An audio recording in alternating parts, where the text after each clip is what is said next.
Good morning students, welcome to the channel current affairs updated. This is Akanksha और आज के इस लेक्चर में हम डिस्कस करेंगे 17 अक्टूबर की इम्पॉर्टेंट करंट अफेयर्स। लेक्चर काफ़ी इंपॉर्टेंट होगा आपके सभी एग्जाम के पॉइंट ऑफ व्यू से, तो उसको एंड तक ज़रूर देखिएगा। और जितनी भी आपकी न्यूज़ बनती हैं 17 अक्टूबर से, उन सभी को हम कवर करेंगे आज के इस लेक्चर में। इसके अलावा 10 मंथ का जो कंटेंट है आपका करंट अफेयर्स का, जिसमें आपको जनवरी से लेकर अक्टूबर 2025 का पूरा कंटेंट यहाँ पर मिलेगा MCQ फॉर्मेट में, जिसमें आपको 2200 प्लस क्वेश्चंस यहाँ पर मिलेंगे। और इसके लिए आपको व्हाट्सअप करना है 8815306208 पर। और इसका सैंपल भी आप यहाँ पर देख सकते हो, आपको क्वेश्चंस विद एक्सप्लेनेशन यहाँ पर मिलेगा। और लास्ट 10 मंथ का पूरा कंपाइलेशन आपको यहाँ पे एक ही PDF में मिलने वाला है। और इसके लिए तो आप हमें व्हाट्सअप भी कर सकते हो, या फिर आप हमारा जो एप्लीकेशन है दैट इज देवर्षिस क्लासेस, आप उसको ज्वाइन कर सकते हो। और यहाँ पर आपको डायरेक्टली इस ई बुक की जो लिंक है वो यहाँ पर अवेलेबल हो जाएगी। तो अब शुरू करते हैं लेक्चर को, लेकिन उससे पहले हम करेंगे लास्ट क्लास को रिवाइज। तो लास्ट क्लास में हमने देखा था कि जो वर्ल्ड यूनिवर्सिटी रैंकिंग है 2026, उसके अकॉर्डिंग अगर हम बात करें टॉप यूनिवर्सिटी, तो उसमें नाम आता है किसका, यूनिवर्सिटी ऑफ ऑक्सफोर्ड का। फिर बात करें ताइवान, तो ताइवान ने अभी टी डोम एयर डिफेंस सिस्टम को यहाँ पे उसके कंस्ट्रक्शन को लेकर यहाँ पे बात करी है। तो टी से आपको ध्यान रखना, दैट इज ताइवान। और ये बिल्कुल वैसा ही है जैसा कि इजराइल का यहाँ पे आयरन डोम है, ठीक है। नेक्स्ट आपका क्वेश्चन हमने डिस्कस किया था कि एग्जीक्यूटिव डायरेक्टर कौन बनी है RBI में, तो ये बनी है सोनाली सेन गुप्ता। स्ट्रीट फास्ट नून 2025, इस एक्सरसाइज को होस्ट किया है किसने, नीदरलैंड ने।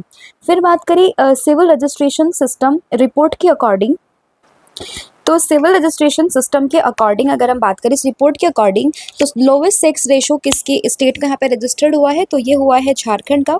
फिर उत्तर प्रदेश की गवर्नमेंट ने गोमती रिवर को रेजुवेनेट करने के लिए यहाँ पे गोमती रेजुवेनेशन मिशन को लॉन्च किया है। सचेत सिस्टम की बात करें तो इसको यहाँ पे डेवलप किया है centre for development of telematics यानी कि CDOT ने। कई बार एग्जाम में डायरेक्टली ना CDOT की फुल फॉर्म भी आप लोगों से पूछ सकते हैं। और सचेत की बात करें तो एक डिजास्टर अर्ली वार्निंग प्लेटफॉर्म है। नेक्स्ट आपका क्वेश्चन है कि रिसेंटली अभी कैंपी वॉल्केनो न्यूज़ में देखा गया है, जो कि इटली में लोकेटेड है। First deputy managing director of the IMF ये कौन बने हैं, तो ये बने हैं डैनियल केट्स, या फिर आप डैन केट्स के नाम से भी इनको जान सकते हो। अमित शाह जो कि हमारे होम मिनिस्टर हैं, इन्होंने अभी NSG special operation training centre को जो है वो उसकी फाउंडेशन रखी है कहाँ पे, हरियाणा के मानेसर में। निर्मला सीतारमन जो कि हमारी फाइनेंस मिनिस्टर हैं, इन्होंने farming training and common facility centre को इनॉग्रेट किया है कर्नाटका के मैथागल में। मुंबई और विशाखापट्टनम को एज अ लैंडिंग साइट यहाँ पे चूज किया गया है by the Meta platform for under sea cable project, जिसका नाम है वाटरवर्थ। गूगल की parent company that is Alphabet, इसने अभी आंध्र प्रदेश के विशाखापट्टनम में गूगल AI हब को इनॉग्रेट किया है। डॉक्टर APJ अब्दुल कलाम की अभी बर्थ एनिवर्सरी सेलिब्रेट करी है 15 अक्टूबर को, कौन से नंबर की, 94th नंबर की। और इसी दिन हम लोग सेलिब्रेट करते हैं वर्ल्ड स्टूडेंट्स डे, इन्हीं की याद में। फिर बात करें प्रेसिडेंट ऑफ द फिक्की यानी कि federation of the Indian chambers of commerce and industry, इसके यहाँ पे प्रेसिडेंट कौन बने हैं, तो ये बने हैं अनंत गोयनका। पंकज धीर जो कि महाभारत में कर्ण की भूमिका उन्होंने निभाई थी, और अभी इनकी रिसेंटली यहाँ पे डेथ हो गई है, तो ये आपको ध्यान रखना, दैट इज पंकज धीर। तो ये था आपका लास्ट क्लास का पूरा कंटेंट जो हमने यहाँ पर डिस्कस किया है। अब हम करेंगे आज की क्लास की शुरुआत। तो फर्स्ट क्वेश्चन काफ़ी इंपॉर्टेंट है, जो कि रहेगा what is the rank of India in global hunger index 2025।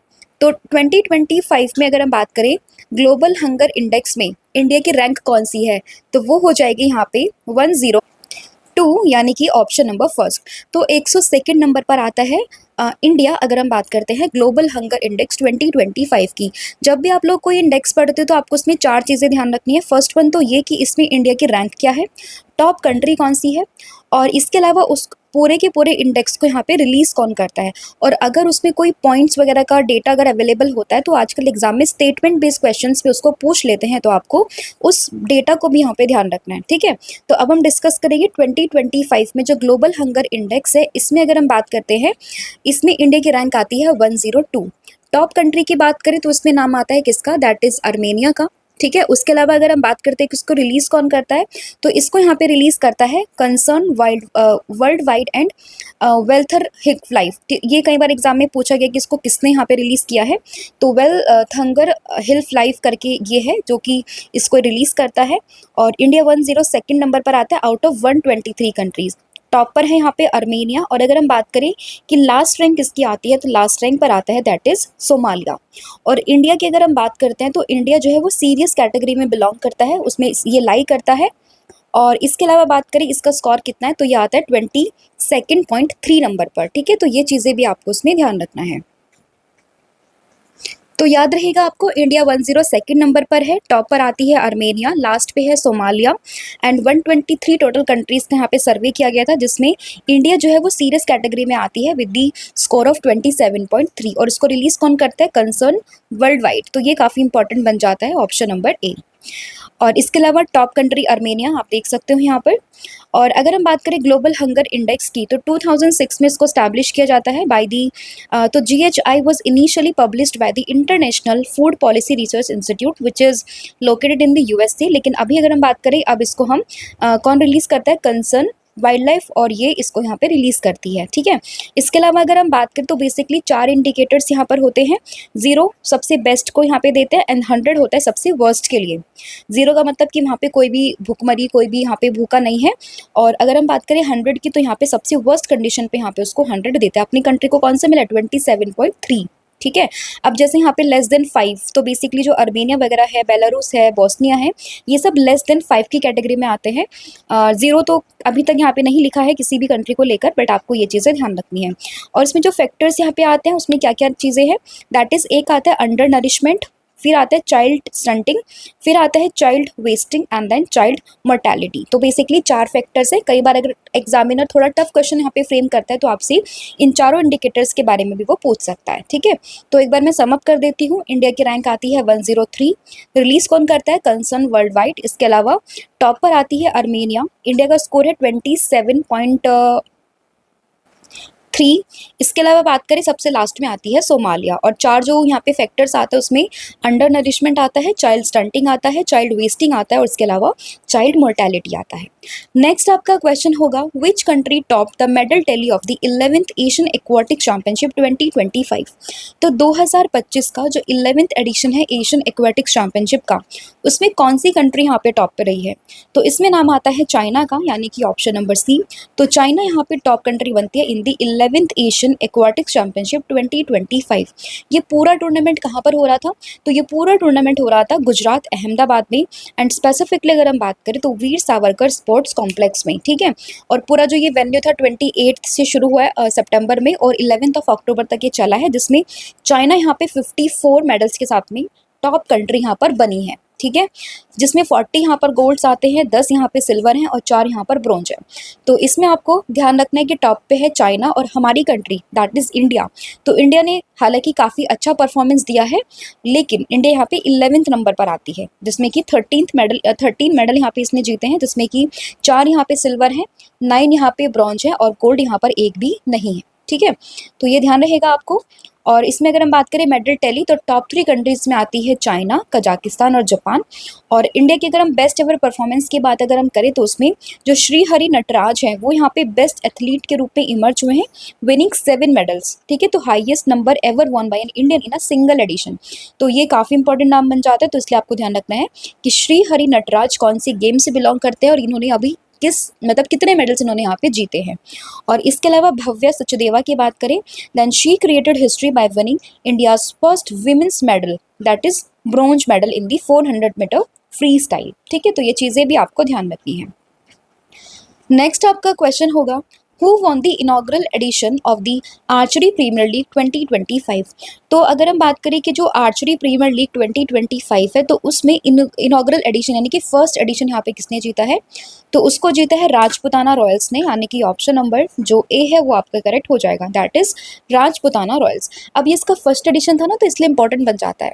ये पूरा जो इवेंट था वो 2 से लेके 12 अक्टूबर के बीच में हुआ है, एंड इसमें राजपुताना रॉयल्स ने इसको यहाँ पे जीत लिया है। एंड अगर आपसे पूछे कि इस पूरी लीग के एम्बेसडर कौन थे, तो इसके एम्बेसडर थे कौन, दैट इज रामचरण। नेक्स्ट आपका क्वेश्चन होगा यहाँ पे, recently which country has been elected unopposed to the human right council for a 3 year term यानी कि 2026 से लेकर 28 के बीच में किस कंट्री को यहाँ पे HRC यानी कि ह्यूमन राइट काउंसिल में यहाँ पे इलेक्ट किया गया है? तो ये क्या है? अपने देश भारत को, यानी कि ऑप्शन नंबर डी। तो इंडिया को यहाँ पे इलेक्ट किया गया है, ऑप्शन नंबर डी आपको ध्यान रखना है। और India has been elected unopposed to the human right council for the 3 years. तो कितने सालों के लिए किया है, कब से कब तक के लिए किया है और किस कंट्री को किया है, वो आपको ध्यान रखना है। और इस चीज़ के अनाउंसमेंट अगर हम बात करें तो following the announcement of the India's election by the general assembly, permanent representative that is P Harish, उन्होंने यहाँ पे कहा है कि ये जो पूरा इलेक्शन था it's reflect the India's unwavering commitments to the human right and the fundamental freedom. ठीक है, तो अगले 3 सालों के लिए इंडिया को यहाँ पे इलेक्ट किया गया। पहली बार अगर हम बात करें तो 2006 में यानी कि 2006 में इंडिया को यहाँ पे इलेक्ट किया गया था। उसके बाद अगर हम बात करें जो इंडिया है वो वहाँ पे 6 बार यहाँ पे इसको सर्व कर चुके हैं। 2006 से 7 के बीच में, 8 से 10, 12 से 14, देन 15 से 17, 19 से 21, फिर 22 से 24 और अब यहाँ पे 1 साल का बीच में गैप 2025 का, और अब वापस से 26 से लेकर 28 ईयर का जो पूरा स्पैन है उसमें इंडिया यहाँ पे इलेक्ट हो चुका है। ठीक है, ऐसे क्वेश्चंस भी एग्जाम में पूछ सकते हैं कि कितने टर्म के लिए जो है इंडिया को इलेक्ट किया गया था। एक बार मुझे याद है कि जो NTPC का एग्जाम था ना, वहाँ पर पूछा गया था ऐसे कुछ क्वेश्चन, तो आपको इसी पर्सपेक्टिव से चीज़ें ध्यान रखनी है। फिर बात करें ह्यूमन राइट काउंसिल की, तो ये एक प्रिंसिपल यूनाइटेड नेशन बॉडी है with the 47 members and it promote and protect the human rights worldwide, right? And it's review the human rights situation of the member states and provide a forum for the discussion on the issues। और India की अगर हम बात करें तो 2006 में जब इस काउंसिल की एस्टैब्लिशमेंट यहाँ पर होती है तभी इंडिया जो है इसका मेंबर यहाँ पे बन जाता है, यानी कि इसको यहाँ पे इलेक्ट किया जाता है इंडिया को। नेक्स्ट आपका क्वेश्चन होगा, recently which country won the women's blind football world cup 2025। तो वुमेन्स का जो ब्लाइंड फुटबॉल वर्ल्ड कप था उसको यहाँ पे किस कंट्री ने इसको जीता है? ठीक है, तो ये आपको बताना है। तो इसमें करेक्ट आंसर होगा अर्जेंटीना, यानी कि ऑप्शन नंबर बी। तो अर्जेंटीना ने basically women's blind football world cup 2025 को यहाँ पर जीत लिया है। तो ऑप्शन नंबर बी आपका यहाँ पे करेक्ट हो जाएगा। तो ऑप्शन बी आपको इसमें ध्यान रखना है। ठीक है, तो in the final of the 2025 world cup organised by the Indian international blind sport federation that is IBSA and Argentina defeated England in Kochi Kerala to claim this title. तो बेसिकली अर्जेंटीना ने यहाँ पर जीता है इंग्लैंड को हराकर। ठीक है, और ये जो पूरा इवेंट था वो हो रहा था कोची केरला में। फिर उसके बाद अगर हम बात करें कि Japan finish second after defeating Brazil, और इसके अलावा अगर हम बात करें जो ये पूरा एडिशन था वो सेकंड एडिशन था और फर्स्ट एडिशन इसका हुआ था यूनाइटेड किंगडम में। ठीक है, तो ये चीज़ें भी आपको उसमें ध्यान रखनी है। नेक्स्ट आपका क्वेश्चन यहाँ पर होगा, Which country's first nationwide DNA-based census has been found that the population of the wild elephant in the country has declined by about 25% in 8 years? तो इसका करेक्ट आंसर होगा दैट इज इंडिया। तो India ने अभी एक first nation wide DNA based census किया जिसमें ये पाया गया है कि जो वाइल्ड एलिफेंट है उनकी जो संख्या है वो यहाँ पे डिक्लाइन की है by the about 25% in the last 8 years. तो इसमें ऑप्शन नंबर ए आपको ध्यान रखना है। तो बेसिकली अगर हम बात करें ये यहाँ पे क्या शो करता है, तो it's highlight the growing threat from shrinking forest and increasing conflict with the human.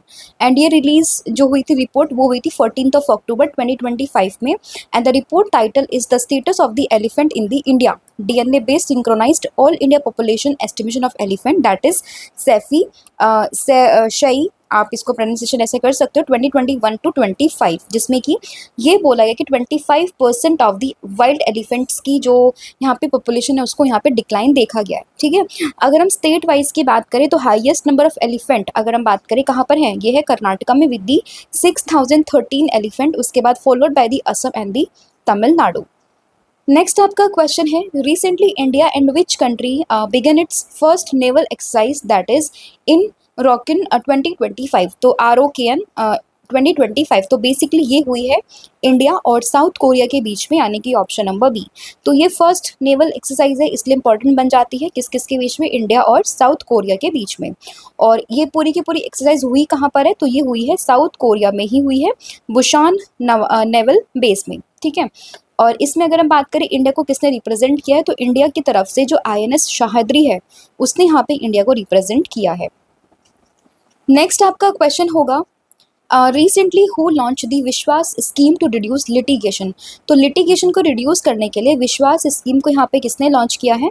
तो इसको यहाँ पे लॉन्च किया है डॉक्टर मनसुख मंडाविया ने, यानी कि ऑप्शन नंबर जो सी है वो आपका यहाँ पे करेक्ट हो जाएगा, दैट इज़ विश्वास स्कीम।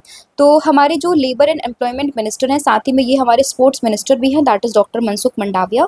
इन्होंने 14 अक्टूबर को विश्वास स्कीम को यहाँ पे लॉन्च किया है, and the objective of this scheme is to reduce litigation by rationalizing panel damages under the Employees provident fund and miscellaneous provision act. ठीक है, तो बेसिकली ये किस वजह से है, किस लिए है और किसने इसको यहाँ पे रिलीज़ किया है, ये दो चीज़ें आपके लिए इंपॉर्टेंट बन जाती है। अगर हम बात करें एज ऑफ मई 2025, क्योंकि डेटा अभी हमने 2025 तक का ही लिया है, तो अगर हम बात करें as of May 2025, outstanding panel damages amount to around 2406 crore rupees with more than 6,000 cases pending across various forums including High Courts, CGIT and the Supreme Court। तो आप देख सकते हो कितने केसेस यहाँ पे पेंडिंग है और इस स्कीम को यहाँ पे लॉन्च किया गया, दैट इज विश्वास स्कीम। नेक्स्ट आपका क्वेश्चन होगा यहाँ पे, रिसेंटली हु इनॉग्रेटेड द किराए से फुर्सत स्कीम। तो किराए से फुर्सत यानी कि फेयर टू फ्री करके ये स्कीम है, वो किसने इनॉग्रेट करी है? तो इसको यहाँ पे इनॉग्रेट किया है राम मोहन नायडू किंजरा रापू ने, यानी कि ऑप्शन नंबर जो डी है वो आपको यहाँ पे याद रखना है, यानी कि फिक्स्ड फेयर, या फिर यहाँ पे अगर हम बात करें किराए से फुर्सत स्कीम के बारे में। ठीक है, तो किसने लॉन्च किया है? ये है यहाँ पे दैट राम मोहन नायडू किंजरापू। ठीक है, तो ये आपको ध्यान रखना है ऑप्शन नंबर डी। और इसका पूरे का ऑब्जेक्टिव क्या है स्कीम का? तो objective of this initiative is to relieve passengers from the stress of the fluctuating airfares and the scheme has to be launched by the government on regional airline alliance air to make flying easier in the country. तो basically flying को लेकर है, जो flights आपकी होती है तो उसके जो बहुत ही फ्लक्चुएटिंग प्राइसेस होते हैं, तो उन सबको लेकर यहाँ पे इस पूरी की स्कीम को लॉन्च किया गया है। नेक्स्ट आपका क्वेश्चन होगा, what is the rank of India in the 2025 Henley passport index. तो अभी अगर हम बात करें, हालांकि क्वेश्चन हमने पहले भी डिस्कस किया है, लेकिन अभी वापस से रिपोर्ट यहाँ पे रिलीज हुई है, क्योंकि वो अलग अलग क्वार्टर में अपनी रिपोर्ट को यहाँ पे रिलीज करते हैं। ठीक है, तो अगर हम बात करते हैं हेनले पासपोर्ट इंडेक्स 2025 की, तो इसमें इंडिया की रैंक क्या है? तो इसमें यहाँ पे इंडिया की रैंक हो जाएगी दैट इज 85, यानी कि ऑप्शन नंबर बी। तो 85 दैट इज इंडिया की rank in the Henley passport index. ठीक है, तो इसमें टोटल 199 पासपोर्ट्स को यहाँ पे देखा गया है। सिंगापुर यहाँ पे टॉप पर रहता है with the access of 193 destinations, followed by the South Korea and Japan. इसके अलावा अगर हम टॉप 10 कंट्रीज़ की बात करें, तो हमेशा इसमें यूरोपियन कंट्रीज़ का काफ़ी दबदबा रहता है, जिसमें आपको जर्मनी, इटली, स्पेन, स्विट्जरलैंड, इन सभी के नाम यहाँ पर मिलेंगे। और इंडियन वीज़ा की बात करें तो ये वीज़ा फ्री है 12 countries including Bhutan, Indonesia, Mauritius, Nepal, त्रिनाद and Tobago. ठीक है, तो ये इसमें रैंकिंग में इसकी जो है रैंक ध्यान रखने इंडिया की, दैट इज़ 85। और टॉप पर कौन सी country? That is Singapore. Next आपका क्वेश्चन होगा, according to a recent reserve bank of India which Indian state has the highest per capita uses intensity of the UPI transaction. तो RBI के according अगर हम बात करें तो किस स्टेट में यहाँ पे highest per capita uses intensity बताई गई है यूपीआई ट्रांजेक्शन की? तो ये आती है किसकी? दैट इज़ तेलंगाना की, और की ऑप्शन नंबर जो सी है वो आपका यहाँ पे करेक्ट हो जाएगा। तो तेलंगाना में सबसे हाईएस्ट इंटेंसिटी यहाँ पर देखी गई यूपीआई ट्रांजेक्शन की एज पर the highest per capita usages उसके अकॉर्डिंग। ठीक है, और जिसके बाद में आता है किसका नाम? दैट इज कर्नाटका, फिर आंध्र प्रदेश, दिल्ली एंड महाराष्ट्र। और ये पूरी रिपोर्ट किसने रिलीज करी है? By the RBI bulletin. UPI की बात करें, that is unified payment interface, and the study used PhonePe transaction data which is covering 58% of the UPI volume and 53% of total transaction value as a proxy for UPI intensity. तो basically कौन सा state यहाँ पे top पर है? तो ये आपको ध्यान रखना है। और यूपीआई की फुल फॉर्म भी डायरेक्टली आपसे एग्जाम में पूछ सकते हैं, तो वो भी आप इसमें ध्यान रख सकते हो। नेक्स्ट आपका क्वेश्चन होगा, which state won the 30th senior women national football championship 2025। तो 13th edition of the senior women's national football championship यहाँ पर किसने जीती है? तो इसको यहाँ पर जीता है मणिपुर ने, यानी कि ऑप्शन नंबर डी। आज के सेशन में ना स्पोर्ट्स से रिलेटेड काफ़ी क्वेश्चंस हैं, तो आपको सभी को ध्यान रखना है क्योंकि सभी काफ़ी इंपॉर्टेंट है यहाँ पे। तो 30th senior women's national football championship की बात करें तो इसको यहाँ पर जीता है मणिपुर ने, ऑप्शन नंबर डी आपको ध्यान रखना है। और इस पूरे हम चैंपियनशिप को राजमाता जीजाबाई ट्रॉफी के नाम से भी जानते हैं। और लास्ट में अगर हम बात करें फाइनल में, तो मणिपुर ने वेस्ट बंगाल को हराकर इस पूरे टूर्नामेंट को यहाँ पर जीत लिया है। नेक्स्ट है who won the bronze medal for India at the 2025 para power lifting world championship which is held in Cairo Egypt. तो कायरो इजिप्ट में होने वाले 2025 में para power lifting world championship में इंडिया को ब्रॉन्ज मेडल यहाँ पे किसने दिलवाया है? तो ये दिलवाया है जॉबी मैथ्यू ने, यानी कि ऑप्शन नंबर सी। तो Jobi Mathew won the bronze medal for India at the 2025 para power lifting world championship which is held in Cairo Egypt. तो ऑप्शन नंबर जो सी है वो आपको इसमें ध्यान रखना है, इंपॉर्टेंट है। और इसमें अगर हम बात करें इनकी कौन सी कैटेगरी थी, तो 65 केजी कैटेगरी में इन्होंने यहाँ पर कॉम्पिटिट किया है और यहाँ पे 300 केजी इन टोटल इन्होंने यहाँ पे लिफ्ट किया है, following by the 2 successful attempt of 148 KG and 152 KG. ठीक है। और इसमें अगर हम बात करें गोल्ड, तो यहाँ पे थाईलैंड के प्लेयर ने गोल्ड लिया है। उसके बाद अगर हम बात करें सिल्वर, तो ये पेरू के एक प्लेयर थे जिन्होंने यहाँ पे लिया है सिल्वर मेडल। ठीक है। नेक्स्ट आपका क्वेश्चन है वर्ल्ड फूड डे 2025 ये कौन सी डेट को सेलिब्रेट करते हैं? तो वर्ल्ड फूड डे की बात करें तो हर साल 16 अक्टूबर को हम लोग ये सेलिब्रेट करते हैं, ऑप्शन नंबर ए। और 2025 में इसकी 80th यानी कि 80वीं एनिवर्सरी हम लोगों ने सेलिब्रेट करी है FAO के फाउंडिंग की, यानी कि जो फूड एंड एग्रीकल्चर ऑर्गेनाइजेशन है उसके फाउंडेशन ईयर के 80 साल यहाँ पर पूरे हो चुके हैं। और उसी के उपलक्ष्य में इस बार इसकी थीम क्या है? That is sustainable food system for a healthy planet. तो वर्ल्ड फूड डे 16 अक्टूबर को मनाते हैं और इसकी थीम है sustainable food system for a healthy planet. और इसमें अगर हम SDG की बात करें तो आपको जो सस्टेनेबल डेवलपमेंट गोल 2, तो जो SDG 2 है वो बात करता है जीरो हंगर की। वैसे बात करें SDG 1 तो वो बात करता है नो पॉवर्टी, फिर आता है SDG 2 जो करता है जीरो हंगर की बात। ऐसे हमारे कुल मिला के कितने SDGs हो जाएंगे? तो ये हमारे पास SDGs कितने हमारे पास? दैट इज 17 यहाँ पे हमारे SDG गोल्स हैं। ठीक है। तो world food day 16 October and the theme is sustainable food system for a healthy planet. 80th इसकी एनिवर्सरी है और इसके अलावा SDG भी इंपॉर्टेंट है, दैट इज 2 यानी कि जीरो हंगर। फिर है वर्ल्ड एनेस्थीसिया डे 2025 ये कौन सी डेट को हम लोग सेलिब्रेट करते हैं? तो अगेन आपको 16 अक्टूबर ध्यान रखना है। 16 अक्टूबर को हम लोग सेलिब्रेट करते हैं वर्ल्ड एनेस्थीसिया डे, यानी कि ऑप्शन नंबर डी। इसकी थीम भी इंपॉर्टेंट बन जाती है, that is anaesthesiology in a health emergencies. ठीक है। किसकी इस बार थीम है और 16 अक्टूबर को हम जो ये डे है सेलिब्रेट करते हैं। इसके अलावा कुछ इंपॉर्टेंट डेज है हमारे अक्टूबर के, वो हम एक बार रिवाइज कर लेते हैं। लाइक अगर हम बात करें international day for older person 1 अक्टूबर, गांधी जयंती लाल बहादुर शास्त्री जी की जयंती 2 अक्टूबर, वर्ल्ड टीचर्स डे 5 अक्टूबर, वर्ल्ड सेरिब्रल पाल्सी डे 6 अक्टूबर। इसके अलावा वर्ल्ड हैबिटेट डे इस बार बना है 6 अक्टूबर को, क्योंकि ये हर साल अक्टूबर के फर्स्ट मंडे को हम लोग सेलिब्रेट करते हैं। इंडियन एयरफोर्स डे 8 अक्टूबर, वर्ल्ड पोस्टल डे 9 अक्टूबर, वर्ल्ड मेंटल हेल्थ डे 10 अक्टूबर है, national post day again 10 October, international day for girl child 11 October, world standards day 14 अक्टूबर, इसके अलावा वर्ल्ड स्टूडेंट्स डे ये बनता है 15 अक्टूबर को, राइट। तो ये था आपका पूरा कंटेंट जो हमने यहाँ पे रिवाइज कर लिया है। आई होप आपको सभी क्वेश्चन समझ में आए होंगे। और स्टिल अगर आपको कोई डाउट रहता है, कोई चीज़ें समझ में नहीं आती है, तो आप मुझे कमेंट करके भी पूछ सकते हो। तो देन डेफिनेटली मैं नेक्स्ट क्लास में आपका वो इशू वहाँ पे एड्रेस करूँगी। तो अब हम करते हैं पूरी क्लास का फटाफट से ओवरव्यू। तो फर्स्ट क्वेश्चन जो हमने यहाँ पे डिस्कस किया था वो था कौन सा, कि ग्लोबल हंगर इंडेक्स 2025। तो इसमें अगर हम बात करें इंडिया की रैंक, तो इंडिया यहाँ पे 102nd नंबर पर आता है। टॉप पर आता है अर्मेनिया। इसके अलावा इंडिया जो है सीरियस की कैटेगरी में यहाँ पर आता है, सीरियस कैटेगरी में आता है विद दी स्कोर ऑफ 27.3। ठीक है। लास्ट कंट्री कौन सी? That is Somalia. फिर है 11th एशियन एक्वेटिक्स चैंपियनशिप 2025। तो इसमें इंडिया की रैंक कौन सी थी? 11th रैंक पर है इंडिया। टॉप पर आया कौन सा? That is China. और इंडिया ने यहाँ पे कोई भी गोल्ड मेडल नहीं जीता। इंडिया ने यहाँ पे कुल मिला के 13 मेडल जीते हैं, जिसमें कि 4 यहाँ पर सिल्वर हैं और 9 यहाँ पर ब्रोंज हैं। फिर बात करें आर्चरी प्रीमियर लीग की, तो इसको किसने जीता है? तो इसका फर्स्ट एडिशन था जिसको राजपुताना रॉयल्स ने यहाँ पे जीता है। ह्यूमन राइट काउंसिल की बात करें तो इसमें इंडिया अगले 3 सालों के लिए यहाँ पे इलेक्ट हुआ है। Women's blind football world cup 2025 की बात करें तो इसको यहाँ पे अर्जेंटीना ने जीता है इंग्लैंड को हराकर। Nation wide DNA based census for the elephant, तो ये यहाँ पे किसने किया है? ये किया है इंडिया ने। First naval exercise between India and south Korea, ये आपको ध्यान रखना है। इसके अलावा अगर हम बात करते हैं विश्वास स्कीम की टू रिड्यूस लिटिगेशन, तो इसको रिलीज किया मनसुख मंडाविया ने। किराए से फुर्सत स्कीम को लॉन्च किया है राम मोहन नायडू किंजरापू ने।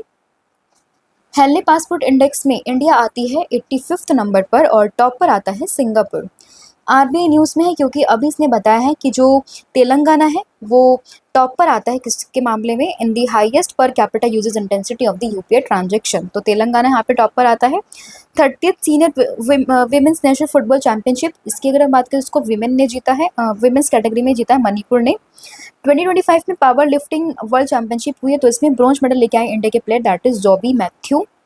World food day and world anaesthesia day दोनों ही बनते हैं 16 अक्टूबर को। तो ये था आपका पूरा कंटेंट जो हमने यहाँ पे डिस्कस कर लिया है।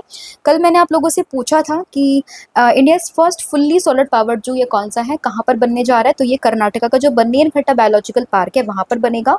और आज आप लोगों को बताना है कि वापस से फ्रांस के प्राइम मिनिस्टर यहाँ पे कौन बन गए, इसके अलावा वहाँ के प्रेसिडेंट कौन है, फ्रांस की कैपिटल, करेंसी, ये सभी आपने मुझे कमेंट करके बताना है। इसके अलावा कॉम्बो ऑफर है जहाँ पर आपको current affair, static GK plus 1000 MCQ series आपको यहाँ पर मिलेगा, तो आप इसको भी अवेल कर सकते हो। काफ़ी अच्छा ये ऑफर है, इसमें आपको एक ही कॉम्बो में सभी चीज़ें यहाँ पर मिल जाएंगी। और इसके लिए आप हमें व्हाट्सअप कर सकते हो 8815306208 पर। साथ ही में जो एप्लीकेशन है आप उसको भी यहाँ पर इंस्टॉल कर सकते हो, जिसमें आपको डायरेक्टली सभी कोर्सेज, सभी पीडीएफ यहाँ पे आसानी से अवेलेबल हो जाएगी। तो thank you so much, have a good day, wish all the very best. जय हिंद, जय भारत, जय जगन्नाथ, थैंक यू।